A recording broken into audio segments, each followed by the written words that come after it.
গল্প বলবো, কেউ স্কিপ করবে না, পুরো ভিডিওটা প্লিজ দেখবে।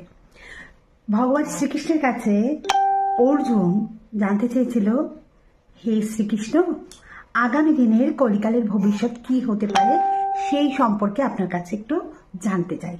তো ভগবান শ্রীকৃষ্ণ তখন পঞ্চপাণ্ডবকে বললেন, ঠিক আছে বলবো, তার আগে তোমরা 5 জনে 5টি রাস্তার দিকে যাও, 5টি রাস্তায় পরিক্রম করে আমাকে এসে জানাও কি ঘটনা দেখলে তোমরা। তো মহারাজ যুধিষ্ঠির রাস্তা ঘুরে এসে ভগবান শ্রীকৃষ্ণের সামনে এলেন। শ্রীকৃষ্ণ বললেন, আচ্ছা মহারাজ যুধিষ্ঠির, কি দেখলে তুমি? বললো, শ্রীকৃষ্ণ, আমি অবাক কাণ্ড দেখলাম, একটা হাতির দুটো মুখ। ভগবান শ্রীকৃষ্ণ বললেন, তাহলে কি বুঝলে কলিকালের মানুষদের কি হবে জানো? একটা মানুষের 2 মুখ থাকবে, দ্বি আচরণ, দ্বিরূপ। তোমার সামনে এক, পিছনে আর এক।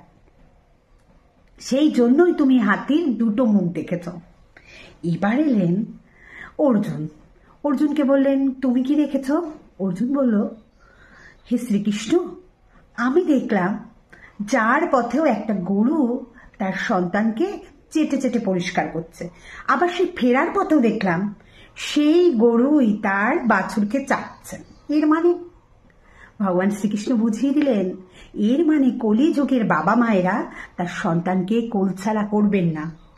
সন্তানকে যতটা পারবে নাষ্টে পৃষ্ঠে আদরে যত্নে ভালোবাসায় এমনভাবে রাখবেন যাতে সন্তান প্রতিকূলতার বিরুদ্ধে লড়াই না করতে পারে।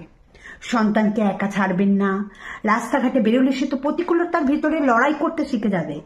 সেই সন্তানকে তার আদরে স্নেহে ছায় ভালোবাসায় একদম নিজের ভিতর করে রাখবেন। তাতে করে কি হবে?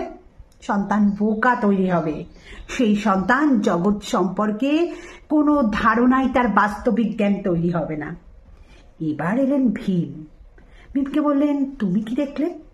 ভীম বললেন, শ্রীকৃষ্ণ, আমি আসার পথে দেখলাম একটি পাখির ওপর আরেকটি পাখি বসে সেই পাখিরই মাংস খুবলে খুবলে খাচ্ছে।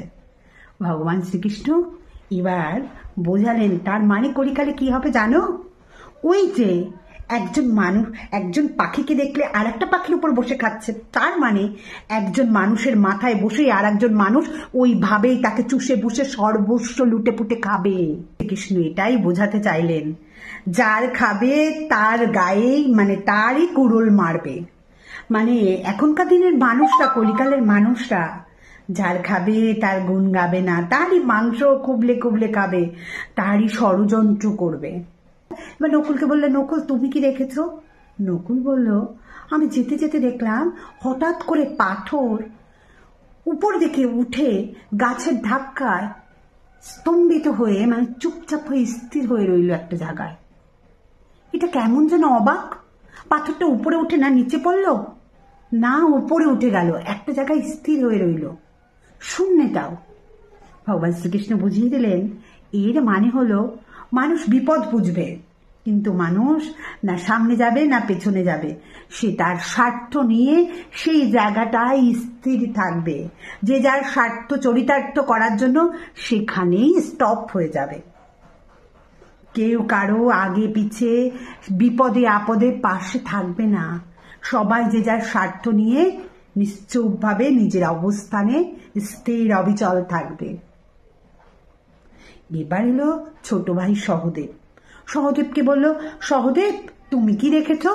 সহদেব বলল, ভগবান শ্রীকৃষ্ণ, আমি বনের ভেতর দিয়ে যেতে যেতে দেখলাম অনেকগুলো কুয়ো।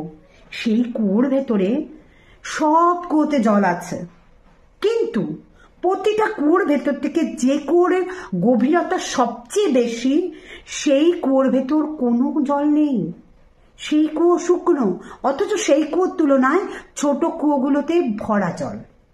ভগবান শ্রীকৃষ্ণ এবার বুঝিয়ে দিলেন, কলিযুগে আর্থিক সম্পন্ন যাদের মানুষ, যাদের প্রচুর অর্থ আছে, তারা ইন্দ্রিয় সুখে মত্ত হবেন।